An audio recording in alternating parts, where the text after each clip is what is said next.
Candace Owens learns the hard way that she's free to bash black people but not Israel's invasion of Gaza, not Donald Trump, and other racist people too, my brothers and sisters. Candace Owens lost support from a group that helped launch her career bashing black people after her comments about the Israel-Gaza war received a rebuke from David Horowitz, the founder of the conservative anti-Islam group David Horowitz Freedom Center. Horowitz wrote a statement published by Front Page magazine accusing Owens of comparing Israel to the South during segregation and implying that the Israeli government was committing genocide against Palestinians. He also condemned Black Lives Matter for what he calls ignorant apartheid state slander.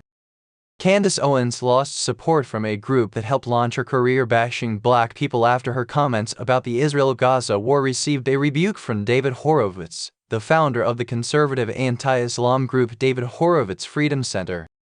Horowitz wrote a statement published by Front Page magazine accusing Owens of comparing Israel to the South during segregation and implying that the Israeli government was committing genocide against Palestinians. He also condemned Black Lives Matter for what he calls ignorant apartheid state slander.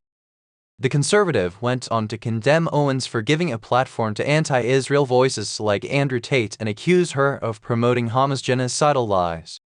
For example, she has falsely compared Israel to the segregated South. This is the sort of ignorant apartheid state slander that we expect from Black Lives Matter and the J.K.R. of the Middle East, he wrote. When Candace implied that Israel was engaged in genocide for defending itself against the atrocities committed by Hamas, that's the kind of genocidal lie we expect to hear from Hamas.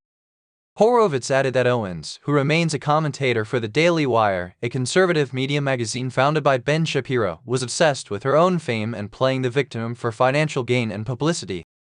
Candace Owens has become obsessed with her own fame, stirring up drama to compensate for a lack of real achievement. He continued. Her comments about Israel and her promotion of people like Andrew Tate are part of a pattern. Candace tackles a subject she knows nothing about, never bothers to learn anything about it, and then rides the backlash by playing the victim to generate more fame and money.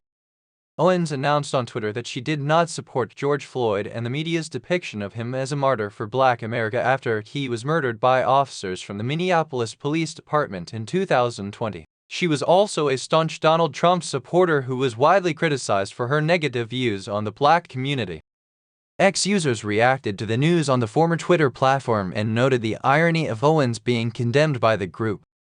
See Howard.t, they all are, wrote one. They funded her talking about black people, and now they are trying to silence her when she's talking about them. Candace Owens has been dropped by the David Horowitz Freedom Center, which helped put her on the map. David Horowitz is a longtime a.bk.r.t who claims to oppose political correctness. And now he's canceling Candace Owens for her free speech, added another. Owens also recently butted heads with Daily Wire co-founder Ben Shapiro over her stance on Israel's invasion of Gaza. Ben Shapiro said to Miss Owens, Candace, if you feel that taking money from the Daily Wire somehow comes between you and God, by all means quit. Candace Owens said to Ben Shapiro, Blessed are the peacemakers, for they shall be called the children of God. Blessed are they which are persecuted for righteousness' sake, for theirs is the kingdom of heaven. Blessed are ye, when men shall revile you, and persecute you, and shall say all manner of evil against you falsely for my sake.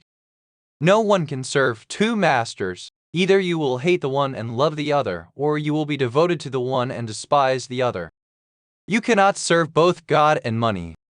More than people have died in Gaza since Israel began bombing the area following a surprise attack by Hamas fighters on October 7 that killed some Israelis. According to Reuters, Hamas also took 240 hostages, but the two sides agreed to a 4-day ceasefire that began on November 24. Hamas released 13 hostages on Friday, and Israel will release 150 Palestinian women and children who are detained in Israel. On November 3. Owens wrote on X, No government anywhere has a right to commit a genocide ever. There is no justification for a genocide. I can't believe this even needs to be said or is even considered the least bit controversial to state. Candace Owens said on Twitter, a.kx, No government anywhere has a right to commit a genocide ever. There is no justification for a genocide. I can't believe this even needs to be said or is even considered the least bit controversial to state. Horowitz ended his statement with, "Goodbye, Candace. We will continue to support those who truly strive to raise up the movement for liberty and life, not selfishly tear it apart." If you like this video, please subscribe to my YouTube channel and other social media platforms too, my brothers and sisters.